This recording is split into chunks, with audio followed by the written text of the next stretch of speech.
1 770 000 просмотров на YouTube всего за 2 недели. Именно столько набрал фильм об оленеводах Коми «Кочевники за полярным кругом».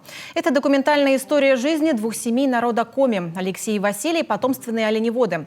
Со своими женами и детьми они живут недалеко от полярного круга. В их хозяйстве 5000 оленей. Быт, тяжелый труд, традиции и семейные ценности северного народа показал французский режиссер Андреас Фойкт. Наша одежда. Олени. Что больше? Это наш транспорт, наша одежда. Они нас кормят. Олень – это наша жизнь. Нам дороже оленей ничего нет.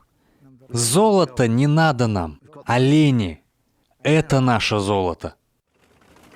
Примечательно, что документальное кино было выпущено еще в 2008 году. Тогда же на Российском фестивале антропологических фильмов оно получило приз Государственной Думы Ямало-Ненецкого автономного округа, а также стало лауреатом многих международных престижных конкурсов. Все эти годы фильм был фестивальным и широкому зрителю недоступным.